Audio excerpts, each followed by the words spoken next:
আজ রাত সন্ধ্যা 10টায় শুরু হয়েছে বিপিএল এর জমজমাট অকশন। তবে নিলামের আগেই সরাসরি চুক্তির নিয়ম কাজে লাগিয়ে 6টি ফ্র্যাঞ্চাইজি তাদের পছন্দের 23 জন ক্রিকেটারকে দলে বেরিয়েছে। নিয়ম অনুযায়ী প্রতিটি দল 2 জন দেশি এবং সর্বোচ্চ 2 জন বিদেশি ক্রিকেটারকে সরাসরি দলে নেওয়ার সুযোগ পেয়েছে। 1 নম্বর ঢাকা ক্যাপিটালস। শাকিব খানের মালিকানাধীন ঢাকা ফ্র্যাঞ্চাইজি এবারও শক্তিশালী দল গড়েছে। দেশি তারকা পেস আক্রমণে তারা নিয়েছেন তারকা পেসার তাসকিন আহমেদকে এবং অলরাউন্ডার হিসেবে আছেন সাইফ হাসান। বিদেশি তারকা ইংল্যান্ডের বিশ্বকাপজয়ী ব্যাটার অ্যালেক্স হেলস এবং পাকিস্তানের টপ অর্ডার ব্যাটার উসমান খানকে দলে নিয়েছেন তারা। তবে হেলসকে পুরো আসলে পাওয়া নিয়ে কিছুটা শঙ্কা রয়েছে। 2 নম্বর Rangpur riders. Global super league জয়ী রংপুর রাইডার্স তাদের পুরনো জৌলস ধরে রেখেছে।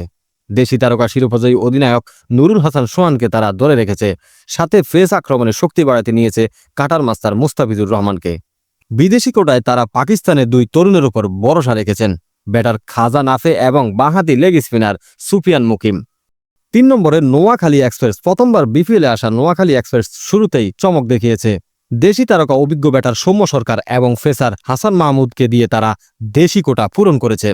বিদেশি তারকা তাদের বিদেশি তালিকায় আছেন শ্রীলঙ্কান অভিজ্ঞ উইকেট কিপার কুশল মেন্ডিস এবং ক্যারিবীয় বিধ্বংসী ব্যাটার জনসন সার্ভস। 4 নম্বরে সিলেট টাইটান্স। নতুন মালিকানায় আসার সিলেট টাইটান্স অভিজ্ঞতা এবং তারুণ্যের মিশেলে দল সাজিয়েছে। দেশি তারকা তাদের আস্থার প্রতীক অলরাউন্ডার মেহেদী হাসান মিরাজ এবং বাঁহাতি স্পিনার নাসুম আহমেদ।